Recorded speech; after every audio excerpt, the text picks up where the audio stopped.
Welcome to Make It Rain with Adam Shine on VSiN, the sports betting network.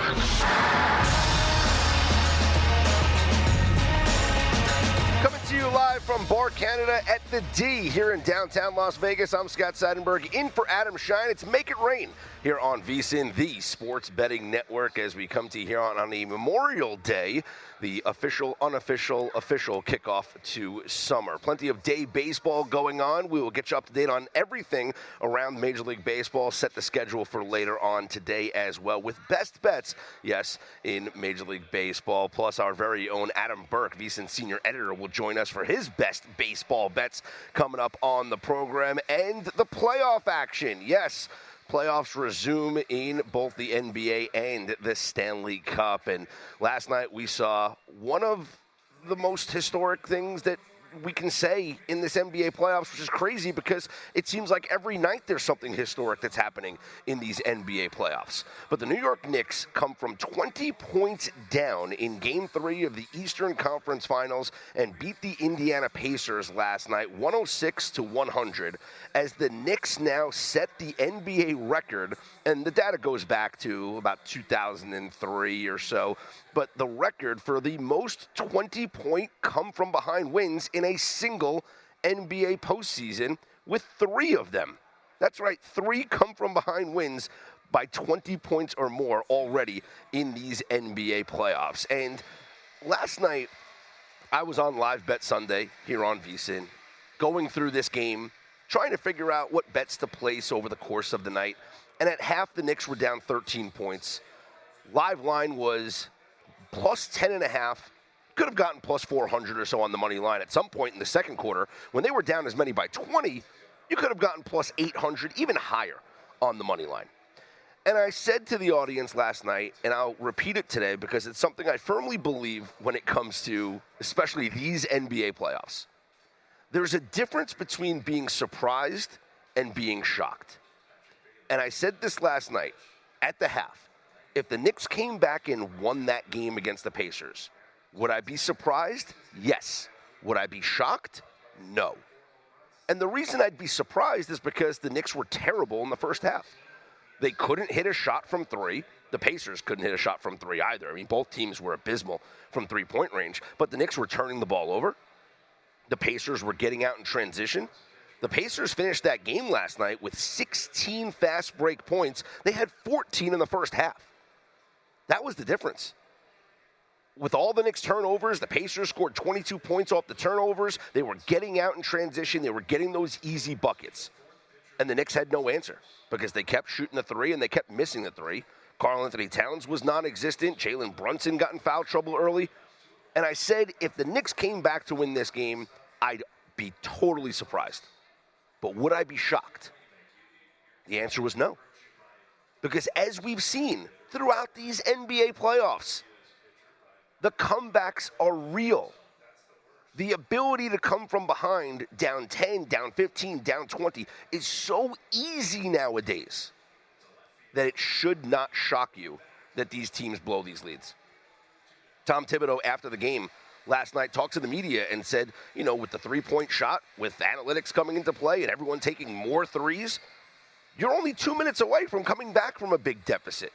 And that's what we saw the Knicks do, especially in that fourth quarter. But the biggest reason for the Knicks comeback in the fourth quarter, and perhaps could be the biggest reason why the Knicks are back in this series and could even up this series tomorrow, was the play of Karl-Anthony Towns. When the Knicks acquired Karl-Anthony Towns, they needed that second alpha. Not for the regular season, because this Knicks team, as they were built last season, they could easily contend in the regular season. With Jalen Brunson leading the way, Julius Randle, the Villanova core, DiVincenzo, Hart. Yeah, they could compete. I mean, you bring in Bridges, sure. But the move to trade for Karl-Anthony Towns was because you needed another alpha in the room. You needed a guy that you could go to when the game is on the line that could be the difference maker. And despite the fact that Karl-Anthony Towns had the 35 points in game number 1 of this series, despite the fact that he's had moments, the deep three-pointer it was against Detroit earlier in the playoffs, we've yet to see the Karl Anthony Towns game. The game in which he was the reason for the Knicks win. And that's what we had last night. As zesty as Cat has been, it was the Karl Anthony Towns game last night. 20 of his 24 points scored in the fourth quarter. And when you looked at that fourth quarter, the thing that impressed me the most was that he attacked the rim. Yes, he made a couple of three-pointers, but he wasn't settling for threes. He went after the defenders. He got to the free throw line. He forced the issue. And the comeback for the Knicks in that fourth quarter was because of Karl Anthony Towns. And it also coincided with Jalen Brunson not being on the floor. Brunson went to the bench early in the fourth quarter, and even when the Knicks pulled it close and took a lead and had a small lead, what was it, like 97, 94, Brunson stayed on the bench. He didn't come back in until a minute 37 left in the game. And then, of course, when he comes in, he almost turns the ball over. But he makes a ridiculous shot that only Jalen Brunson can make. He gets to the free throw line. He sinks the clutch free throws. And he puts the nail in the coffin as the clutch player of the year should do. And so the Knicks win 106-100. And moving forward now in this series, I understand why the Pacers are an overwhelming favorite. They're up 2-1, and they have home court advantage. They won the first 2 games on the road. They're home here in game number 4. They're a 2.5-point favorite for game number 4. This is the zigzag, right? They were 1.5-point favorites in game number 3. They lose. Now they're 2.5-point favorites in game number 4. They're minus 220 to win the series. Now minus 230, actually, to win the series. But can anyone argue? Can anyone out there legitimately argue that the Pacers have been the better team in this series? Think about it. Through game number 1, the Knicks dominated for, the first 46 minutes of the game. I mean, that's a fact. The Knicks blew a historic lead. When you're up by double digits, you're up by 14 in the final minutes. Think about what it took for the Pacers to win. Nesmith going insane, 3 after 3 after 3 after 3 after 3 after 3. And even with that run, OG Anunoby missing a free throw, Karl Anthony Towns missing a free throw, and Tyrese Halliburton's buzzer beater going off the back iron, up to the shot clock, and then down in. All that to force overtime. The Knicks were the better team for the majority of that game. And in game number 2, Knicks had a 7-point lead. They let that slip away. If you want to tell me that the Pacers maybe 60-40 were the better team in game number 2, I'll give that to you. And game 3 last night, 50-50. The Pacers clearly the better team in the first half. And the Knicks dominated the second half. Utterly dominated the fourth quarter and were the slightly better team in the third quarter. So if you go minute by minute, quarter by quarter, in this entire series, through 3 games, the Knicks have been the better team. And the Knicks should be up 2-1. And before the series started, I don't think anybody thought this was going to be a quick series. I bet the over 5.5 games. I'm sure a lot of people here were, and I heard a lot of people on this network picking whether it was Pacers in 6, Knicks in 6, Pacers in 7, Knicks in 7. I think everyone expected this to be a 6 or 7 game series, and that's still what we're going to get. And so I go back to the surprise versus shock. Would it surprise me now if the Knicks win game number 4? Nope. Would it shock me? Nope. And then this series goes back to Madison Square Garden tied at 2 games apiece, and then the Knicks become the favorite in the series? Wouldn't surprise me, and it wouldn't shock me. Because as I've said, the Knicks have been the better team for the majority of this series. And that's a fact. I'm Scott Seidenberg. You can hit me up on Twitter at ScottsOnAir, ScottsOnair. Hit us all on the network at VSiN Live. I'm in for Adam Shine here. It's Make It Rain on VSiN, the sports betting network.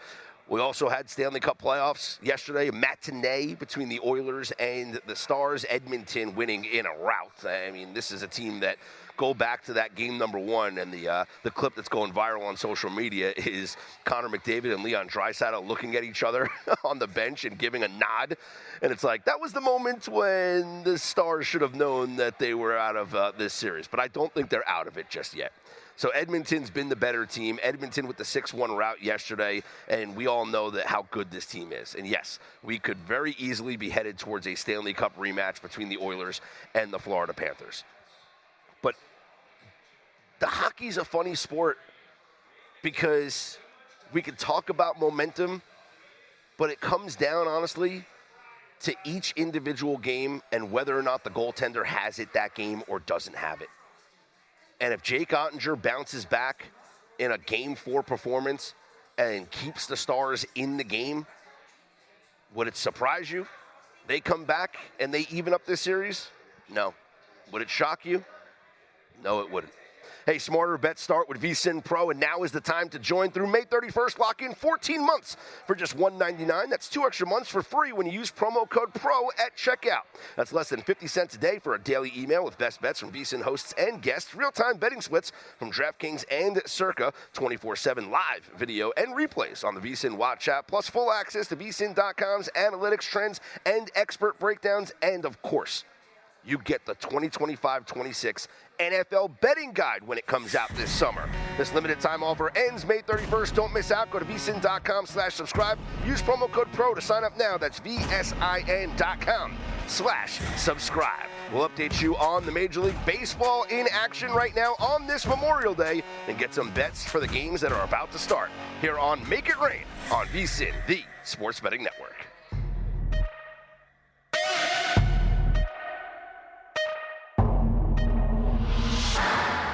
If your job at a healthcare facility includes disinfecting against viruses, you know prevention is the best medicine. And maintaining healthy spaces starts with a healthy cleaning routine. Grainger's world-class supply chain helps ensure you have the quality products you need when you need them. From disinfectants and cleaning supplies to personal protective equipment, so you can help deliver a clean bill of health. Call 1-800-GRAINGER, click Grainger.com, or just stop by. Grainger, for the ones who get it done.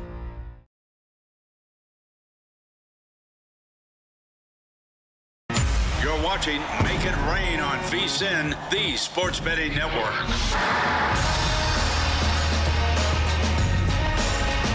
Back here on Make It Rain, I'm Scott Seidenberg in for Adam Shine here on VSiN, the Sports Betting Network. It is Memorial Day, and before we acknowledge all the day baseball that's going on today, and today being the official, unofficial start of summer, just take a moment to just acknowledge why we have Memorial Day. It's not just about baseball and hot dogs and being by the pool and the beaches being open, but let's just remember all those who, paid the ultimate price so that we can live the lives that we do here today. So thank you for your service. Obviously, Veterans Day, we honor all vets, but here on Memorial Day, we thank those who gave their lives in service to our country. So happy Memorial Day. Enjoy the day baseball today. I wish we had all-day games. I don't like that we have night games, but, it's baseball. You got to get the TV networks involved. I just feel like all summer holidays should just be all-day games, like 4th of July, Memorial Day. Just play during the day. We want day games. Well, we got a slew of day games in progress right now, and let's check out the scoreboard. Maybe some live betting opportunities as well. Right now, in the top of the 8th inning in Detroit, the Tigers are on top of the Giants 3-1. Tommy Kahnle is in the game for the Tigers, looking to lock things down, get himself a hold, maybe even a multi-inning save here. Just 4 hits on the day for the Giants. This was a matchup between Hayden Birdsong getting the start for San Francisco and Kiter Montero. Montero, 5 innings, just 1 hit allowed with 3 strikeouts. And for Birdsong, he struck out 6. He goes over his strikeout prop. And honestly, I did not think that was going to be the case. This is a guy that the Giants have kind of toyed with a bit, going from bullpen to starter. I don't like that. I like guys that are set in their roles. I just don't like when guys are going back and forth, but Birdsong really did a nice job here starting for the Giants. Elsewhere, they're in the top of the 5th inning now in Milwaukee, and the Brewers with a 1-0 lead over the Red Sox. Garrett Crochet getting the start for Boston, and Chad Patrick on the mound for Milwaukee. So if you leaned towards the Red Sox in the first 5 innings with their stud and Cy Young candidate Garrett Crochet on the mound, well, you're down 1-0, and it comes down to the top of the 5th inning if you want to get a push or maybe a win here. The Red Sox only 2 hits, though. And this is a game where I did play the no-run first inning, and I got burned. Red Sox go 1-2-3 in the top of the first, but Jackson Chourio leading off the bottom of the first inning. First pitch swinging, dead red fastball down the middle from Garrett Crochet, solo home run for Jackson Chourio. That is the only run scored in this game through 5 innings. I like the under in this one. I didn't play it. I just played the Nerfy. I wish I would have played the first 5 under because we know it's a good pitching matchup. Patrick's been good for the Brewers, and Crochet is absolutely a stud. But the thing is, you trust Crochet to get the outs. And for the Red Sox, their offense has been, how do we put it nicely, pathetic over the past couple of days.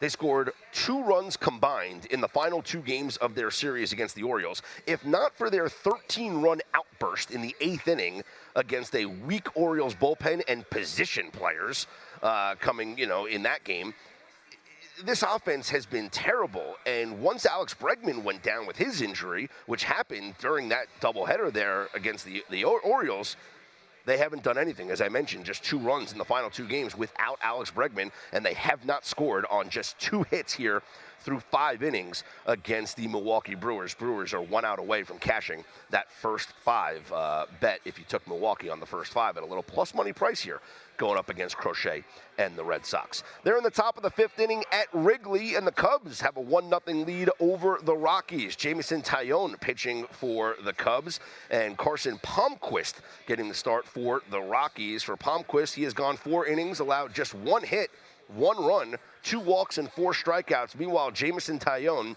has not allowed a base runner through 4 innings. Now, don't call me a jinx if it happens here. It's 4 innings, all right? Relax. But a very good start here for Jamison Tyone as he has thrown just 45 pitches in 4 innings of perfect baseball. No walks, 4 strikeouts for Jamison Tyone. I have the Cubs minus a 1.5 in this game. I know it sounds chalky, but this is a Rockies team that is setting a historic mark for futility. They are 9-44 on the season. Of those 44 losses for the Colorado Rockies, 38 of them have been by 2 or more runs. And they covered the run line last night against the Yankees in just a bizarre fashion.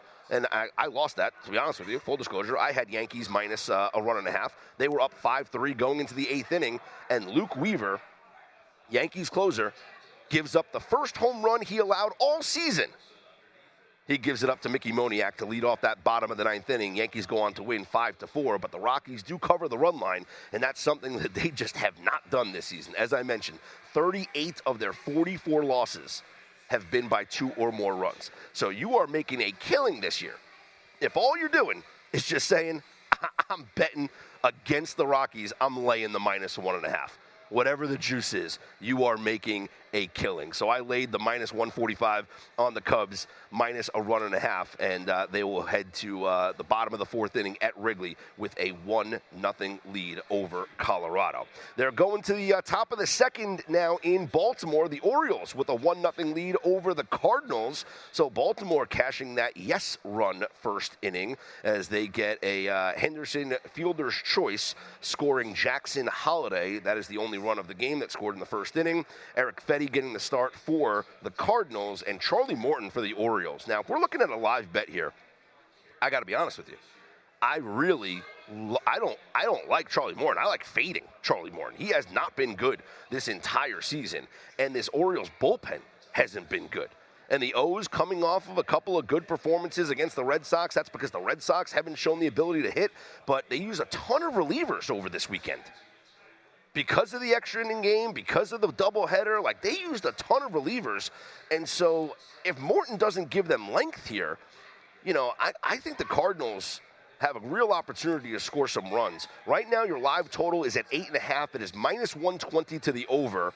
If you want to fade Morton and you just want to go on the Cardinals side of things, Cardinals, you can get them now at plus 135. They were small favorites to begin the game, but you can get them now at plus 135. You want to lay the juice on plus a 1.5. It's minus 160. I don't hate a live over. It's at minus 120 on the over 8.5. I just think that the Cardinals are going to score off of Morton, And if the Orioles give you something here, if Fetty doesn't have it and the O's offense maybe starts to click here at home, we know Baltimore's an over team at home. So maybe this live over could be the way to go. And I always like considering this. If I like a team that's losing to come back in the game, then I like runs to be scored.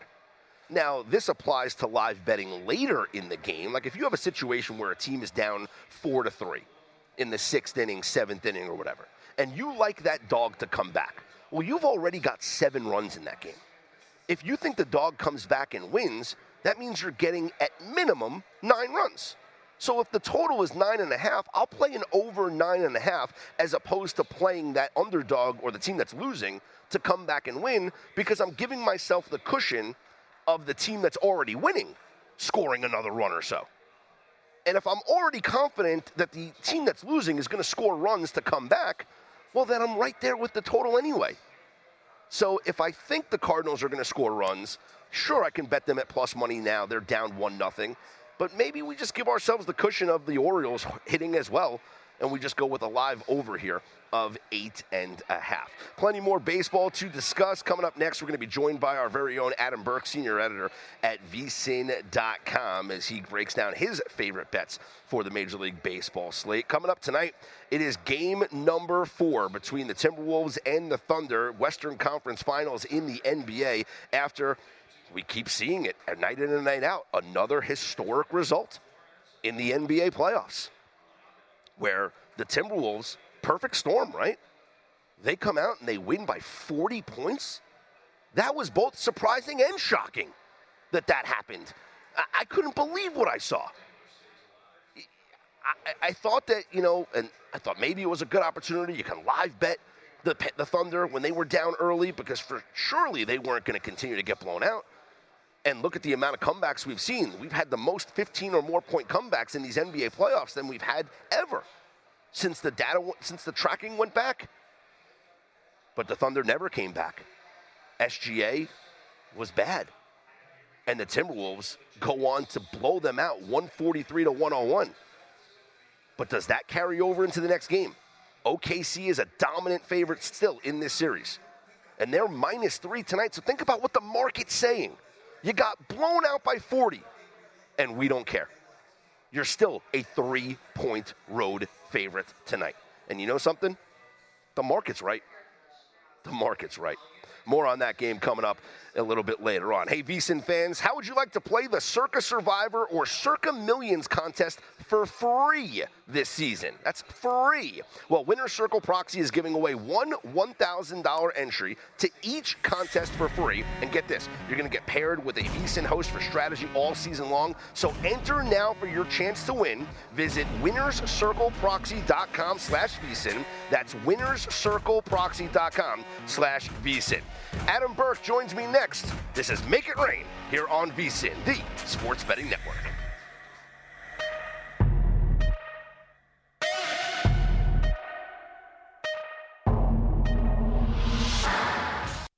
You're watching Make It Rain on VSiN, the Sports Betting Network.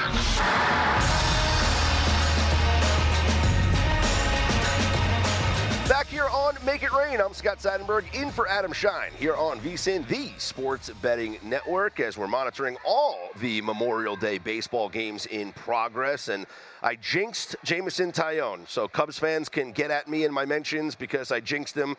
I talked about how he was perfect through the first 4 innings, and then he gives up a solo home run to Mickey Moniak in the top of the 5th inning. So Cubs and Rockies are knotted at 1 in the bottom of the 5th there at Wrigley Field. Joining us now on the Progressive Guest Line to talk more about Memorial Day baseball is VSiN managing editor Adam Burke. You check him out on Twitter at Skating Tripods. Read his incredible work at VSiN.com. Adam, first off, do you have any plays on the games in progress right now, and would you be leaning towards any live bets with the 4 games that are going on right now? No, nothing live here for me. It's always tricky when you talk about a Monday that's this busy. You had 12 games on the schedule with the holiday, a lot of early afternoon starts, some getaway day games, some the start of a new series. it's just really hard for me, especially being here on the West Coast, to let all the data update and all that kind of thing, and then turn around quick, play these early games. So I typically let these very early afternoon, the 10 a.m., 11 a.m. Pacific time starts go. And I don't really do a whole lot of live betting with baseball just because, for me, I'll do it in the playoffs. I think that's where you get some pretty good opportunities to do it.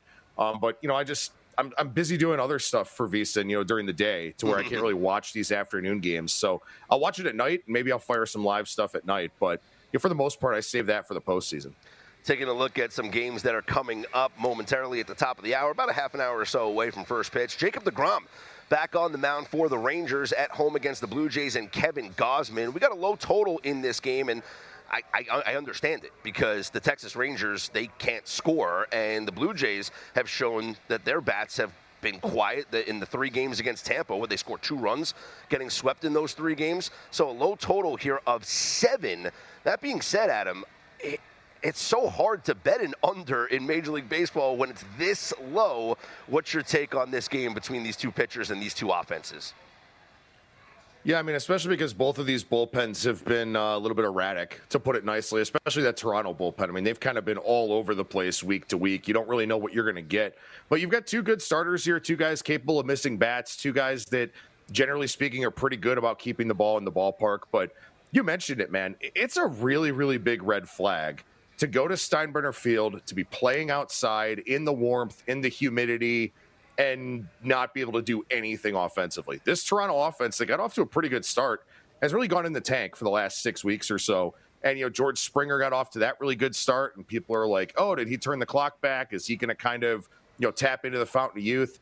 Well, he's been awful for the last little while. So that's a bat that Toronto really needs to find a way to be productive, because there just aren't enough productive hitters, not enough lineup depth for this team. So, I understand why deGrom is favored the way that he is. I also understand why people would be interested in taking Toronto, because Gausman's pretty good himself. And also, like you said, Texas does not give you a whole lot of margin for error. If you're a Jacob deGrom, if you're a Nate Eovaldi, something like that. So for me, I kind of lean a little bit towards the Texas side now that the price has come down. But this wasn't a game that made the cut for me. Coming up also about a half an hour from now, the Mets take on the White Sox at Citi Field. New York taking 2 of 3 from the Dodgers over the weekend. And last week here on VSiN, I recommended betting the Phillies at plus 170 to win the NL East. And at that point, they had just come off a sweep of the Pirates. They were about to face the Rockies and the White Sox and have themselves an easy schedule. The Mets now take on the White Sox after the Mets had a difficult schedule against the Dodgers and the Red Sox and the Yankees before that. Now the Mets coming 2 out of 3 surprising against the Dodgers. They're still plus 125 to win the division. But as I mentioned, look at the schedule. Mets play the White Sox. Mets play the Rockies. Yes, they have to go out west to play the Dodgers again, but then they play the Rockies again. Is this a buy time now on the New York Mets at a plus money price to win the NL East? It could be, right? Especially because Sean Manaea is working his way back. Frankie Montas is going to be back too. No, I'm not exactly sure where those guys are going to slot into the rotation, because they may have to run a 6-man rotation, because Griffin Canning's been good. Obviously, Kodai Senga has been very good this season, was very good yesterday against the Dodgers. They're getting a lot out of David Peterson, too. Tyler McGill has been pretty good. Maybe they kind of convert him into a reliever again, something like that, to put Manaea and or Montas back in the rotation. I don't think that long-term the Mets are a team that I want to play on, though, because I don't think that a lot of this stuff is sustainable for their pitching staff. I agree with your thought process. I agree with what you're looking at here of you want to find buy signs on these futures prices based on the schedule, based on what teams have coming up. You think back to when the Braves won the World Series back in 2019, they were 50-1 to win the World Series going into August, and they played a pathetic schedule that month. They went from being, I think, in 3rd place in the NL East to leading the division by the end of the month, and then, of course, went on to win the World Series. So you want to look for those buy signs. From a schedule standpoint, it is one for the Mets. But honestly, I'd rather have a Phillies or a Braves ticket at the current prices for those 2 teams. Yeah, Atlanta getting healthy. Scary proposition for that team in 3rd place, just trying to climb up the standings here. Before we know it, you're right, they could be surging as well. Speaking of the Dodgers, who lose last night at Citi Field to the Mets, they will take on the Guardians in Cleveland tonight. And Adam, something I've been tracking all season is the Sunday Night Baseball fade. If all you did this year was fade the teams that played on Sunday Night Baseball and then had to track travel for a game on Monday, you are 6-1. The only team that has bucked the trend was the Dodgers, when the Dodgers went from Atlanta on a Sunday night to then play in Miami on that following Monday. Dodgers were favored over the Marlins. Dodgers beat the Marlins. So if you felt like, hey, I'm not going to play the Marlins against the Dodgers, well, you're 6-0 playing the Sunday night fade. Do we look at the Guardians at a plus money price here, fading these Dodgers coming off the late night there at Citi Field? So I don't want to fade the Dodgers because Yoshinobu Yamamoto should have a really, really good start tonight. Because you look at the Cleveland Guardians lineup, all of their good hitters are lefties. And all of the guys who aren't very good hitters but are kind of overperforming, like a Daniel Schneemann, is also left-handed. And Yamamoto has held lefties to a 128 batting average, 195 on base, 211 slugging this year, a 188 weighted on base average. I don't know how Cleveland scores in this game off of Yamamoto. But I think you can, if you want to, kind of play that trend, play that angle that you're talking about. Maybe Gavin Williams puts it all together and pitches well tonight. He's a very high variance type of guy. A lot of strikeouts, a lot of walks. He'll give up the back-breaking 3-run homer, but then his next start, he'll go out and look really, really good. Start after that, he'll do the same thing back and forth over and over again. I don't know what you get out of him tonight. But again, based on what you mentioned with the late night travel, also you're coming off of a series against the Mets, which is very meaningful to you, given that, two of the best records in the NL. To me, I think the under 7.5 is the way to look in this game. I would not want to fade the Dodgers because of Yamamoto's promise and potential against this Cleveland lineup that loves to use platoons, and they're going to play right into his strengths. But I think you could get an under game here in Cleveland where it's not that warm, a little bit of a lake breeze blowing in, and maybe a couple of tired teams here. I kind of like the under a little bit. VSiN managing editor Adam Burke joining me, Scott Seidenberg, here on Make It Rain on VSiN. Let's get to your best bets for tonight's games. Adam, you had great write-ups up on VSiN.com in both the Diamondbacks game and the Yankees game. Let's start with Arizona and Pittsburgh. Where are you looking there? Yeah, so I like the under in this game, and now it's back to 9 a lot of places. It got up to 9.5 this morning. Now it's come back down to 9. I like it at 9 at, even money, plus money, 9.5, even with a little bit of juice if you have to. Arizona is a very good offensive team, but they are much better against righties than they are against lefties. And they draw a lefty here tonight in Andrew Heaney, who's actually been throwing the ball really well for the Pirates this season. The Pirates haven't had a lot of bright spots. He's one of them because he's a guy that maybe you can trade for a bit of a flyer prospect down the line here, something like that. But I'm just not super impressed with Arizona's offensive performance against lefties. They're 11th in weighted on base average. There's only 10 teams in baseball, by the way, that have a WRC plus above 100 against lefties. Wow. So a lot of teams struggle to hit southpaws, Arizona being one of them. And Ryan Nelson is a guy, you look at him, I mean, his advanced metrics are better than his ERA. He's got a low left on base percentage that should be on the rise here soon. He's a guy who's pitched better than what his ERA would suggest. And now he's facing a terrible Pirates lineup. They just got Justin Martinez back, one of their better relievers on the Arizona side. I had to take the under 9.5 here in this one, paying a little bit of extra juice. But like I said, I think under 9 at plus money, even money is a good bet too. And I know you and I are on the same side here. We got about a minute left. Yankees minus a 1.5. Why are you confident in this one? Yeah, so Ryan Yarbrough, there are some teams in baseball that seem to be able to get through to guys and say, hey, throw your worst pitch less often, and you're probably going to have success. Ryan Yarbrough's doing that this season. His four-seam fastball usage down around 8%. It's more sinkers, more sweepers, more changeups. He's getting more swings and misses, continues to induce a lot of weak contact. The Angels don't walk at all against lefties. They strike out a lot against lefties. And Jack Kohanowitz gives up a ton of hard contact, which plays very well into what the Yankees want to do offensively. Yeah. I laid the run line here tonight with the Yankees. I typically don't like the double negative, but I had to do the minus 1.5 and a little bit of a price here, minus 108. I'm with you, Adam. Plus, Kohanowitz walks a ton of guys, too, so a lot of traffic on the base bets. Great stuff, Adam. We'll be continuing to read your work. Good luck with your bets. Have a good one, guys. There he is, our very own Adam Burke. Let me tell you guys about Edge Boost, the first ever bank account built for bettors, ensuring all gambling transactions are approved. No usage fees, no minimums, 100% approval for betting deposits. Go to edgeboost.bet, use promo code RAIN, deposit $25, and Edge Boost will match the deposit. That's edgeboost.bet. This is Make It Rain on VSiN.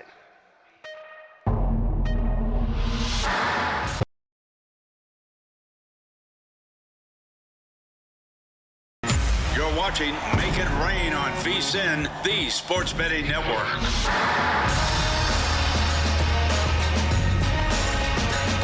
Back here on Make It Rain. I'm Scott Seidenberg, in for Adam Shine here on VSiN, the Sports Betting Network, updating you on what's going on in Major League Baseball here on this Memorial Day. We got some games that are going to get underway in about 20 minutes or so from now, but 3 games still in progress. One is a final, a 3-1 win by the Tigers over the Giants earlier. Kiter Montero getting the win for the Tigers. Brewers are up 2-0 on the Red Sox, bottom of the 6th inning in Milwaukee. Garrett Crochet and Chad Patrick, the starting pitchers in this one. Crochet gave up a leadoff home run bottom of the 1st inning and settled down after that, but the Brewers added another one here in the 5th, so 2-0 Brewers over the Red Sox. Cash that first 5 under, if you will. Cubs holding on to a 2-1 lead over the Rockies, top of the 6th inning there in Wrigley. The Rockies did have a play at the plate here, and the runner was gunned down at the plate. It was a ground ball to the infield. The infield was in with runners on 2nd and 3rd. So 1st and 3rd with 2 outs here. The Cubs trying to get out of a jam in the top of the 6th inning, up 2-1.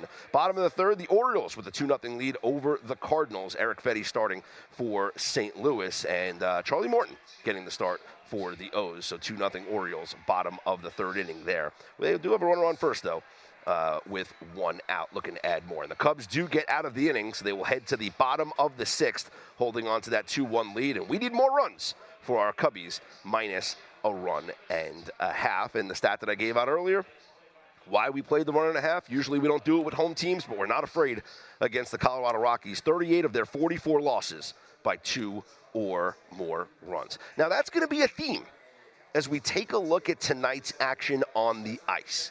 The Carolina Hurricanes, who have lost 15 straight Eastern Conference Finals games, will look to stave off elimination and avoid the sweep in Florida against the Panthers. And there's some injury updates that we have to get you aware of right now. Sam Reinhart will miss his 2nd straight game for the Florida Panthers, and obviously they didn't miss him in game number 3. Jesper Boqvist, who got put on that top line, wound up scoring a goal, and so he filled in beautifully for the Florida Panthers in that Game 3 win. But also, the Panthers will be without defenseman Niko Mikkola, who did have a couple of goals and did play well in that game number 3. So he is not going to play in this game tonight. So those are the 2 big pieces that are missing. Sam Reinhart out once again, so Boqvist stays on that top line, but Niko Mikkola is out on the defensive front for the Florida Panthers. Also, 4th line forward A.J. Greer was injured in Game 3. He's not going to play for the Panthers, but he's more of a role player on that 4th line as well. But Boqvist is a guy who scored in game number 3, could be a guy to look for here in game number 4, playing on that top line alongside Sasha Barkov, and we'll see how the defense adjusts without Mikkola now for the Panthers. For the Hurricanes, they are going back to Frederik Andersen in net. So Pyotr Kochetkov came in relief in game number 2. He got the start in game number 3, played well early, didn't play well late, as the Florida barrage was just too much for Kochetkov. They're going back to Frederik Andersen, who in this series has allowed 9 goals on 36 shots. That's a .750 save percentage. I mean, he's been bad. There's one way to, well, there's multiple ways to play this game, but there's one side to play in this game tonight, and it's the Florida Panthers. This team is a wagon. They are a machine. And they will close out this series tonight. And so, without further ado, let's get to the best bets. Best bets are brought to you by G-Bank. I'm going with the Florida Panthers on the puck line. But not only am I going with them on the puck line, minus a goal and a half. Right now at DraftKings, you get that minus a goal and a half at plus 142. And it makes sense. It's an elimination game. Even if they're only up 1 late in the game, the net's going to be empty. And with it being an elimination game, we could get multiple empty net goals. There could be more than 1 empty netter. A 1-goal lead could become a 3-goal win. So I'm very confident in the minus a goal and a half here for the Florida Panthers as they look to end this series tonight at home in a sweep like they did a couple of years ago against the Carolina Hurricanes. And if you look at this postseason alone, of the favorites that win their games, which has been 48 games in this playoffs that the favorite has won, they have covered the puck line 33 times. That is 68.8%, 33 and 15. the favorite is covering the minus a goal and a half. But I'm going to do you one further. You can bet the Florida Panthers on an alternate puck line at minus 2.5 goals and get plus 240 odds on DraftKings. Shop around, you might even be able to find plus 250 or greater. And now let this sink in. Of the 33 wins by the favorites that have covered the puck line in these Stanley Cup playoffs, 23 of those 33 have actually won by 3 or more goals. So if all I told you was it was 23 and 25, you'd be like, oh, 50-50 proposition. That's pretty cool. Winning by 3, but you're getting plus 250 every time, which means you are profitable. That is a huge profit if you're getting plus 250 every time, and you're sometimes getting more than that. And if all you did this season in these playoffs was just bet the minus a goal and a half, 33 and 15 at minus a goal and a half, you are up right now $3,500 in these Stanley Cup playoffs, because you're getting oftentimes some plus money here with these minus a goal and a halves. So play the Panthers at minus a goal and a half right now on DraftKings plus 142, but also take a shot at the alternate puck line. Panthers minus 2.5 goals plus 240 up on DK. Panthers will end this series tonight. And to that end, I got a bonus bet for you. But those are the best bets, brought to you by G-Bank. Introducing the $500 trifecta from G-Bank, First Bet, and VSiN. All you need to do is open up a G-Bank Visa signature credit card, and in the first 90 days, deposit and play through $1,000 at First Bet to trigger the $500 trifecta. You're going to receive a $200 cashback rewards on your G-Bank Visa signature card. You're going to get First Bet, which is going to give you a $100 deposit match, and VSiN will complete the trifecta with a free VSiN Pro subscription through August 31st. That's a $200 value. A $500 trifecta from G-Bank, First Bet, and VSiN. Head to vsin.com/Gbank. That's VSIN.com/Gbank. This one-time promotion limited to customers opening a new account in response to this offer and will not apply to requests to convert existing accounts. Apply today. Terms and conditions apply. So because I'm on the Florida Panthers to win tonight and to end this series in 4 games, a bonus bet I'm going to give you guys right now is Sergei Bobrovsky to win the Conn Smythe Award. And he's at plus 230. You might be able to find a little bit better out there in the market.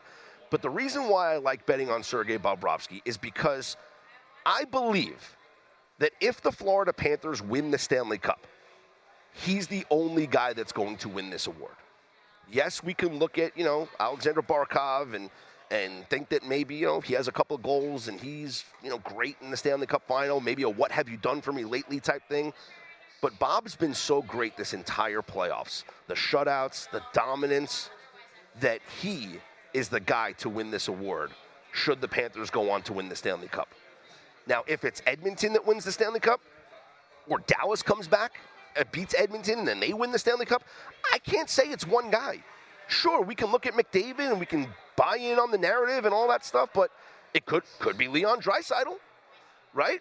Zach Hyman's had a phenomenal playoffs. And for the Stars, could be Mikko Rantanen. He's the favorite right now for them. But what if Jake Ottinger all of a sudden locks in, and he was incredible in that Winnipeg series? What if he's great in the rest of this series, and he's the reason why they come back and they beat the Oilers and then they win the Stanley Cup? I can make arguments for multiple players. But for Florida, I don't think I can. So Bobrovsky, plus 230 or greater to win the Conn Smythe would be the bet for me for the Florida Panthers side. Let's take a look at the NBA game tonight. I'm going to go with the Oklahoma City Thunder. They're going to bounce back after that 40-point performance, and the market being what it is, having the Thunder -3, to me tells the story. They don't care about the 40-point blowout loss. They're still a 3-point favorite in this game. And the total at 219.5, I think I like this thing to go over, and if I like the Thunder to cover and I like the game to go over, it's obviously because the Thunder are going to go over their team total. Right now you can get that at 110.5. I like the Thunder to score tonight. They're not going to shoot as poorly as they did in game number 3. Shea's not going to be as bad as he was in game number 3. This is the bounce back. We know the zigzag's been extremely profitable in these playoffs. If you just bet the team to cover that lost the game prior, and when it comes to a team as good as the Oklahoma City Thunder, as dominant as they have been, I'm betting on the big bounce back tonight from OKC. Don't be surprised if they win going away like the Timberwolves did in game number 3. Hey, stay tuned. Coming up next after Make It Rain, it's Follow the Money with Mitch Moss and Paulie Howard. And then VSiN Primetime with Tim Murray and Matt Humans at 7 p.m. Eastern. And stick around for Cashing Out tonight with Greg Peterson later at 11 p.m. Eastern Time. Have a safe Memorial Day. Enjoy yourselves. Enjoy the baseball. Enjoy the betting action. I'm Scott Seidenberg. It's Make It Rain here on VSiN, the Sports Betting Network.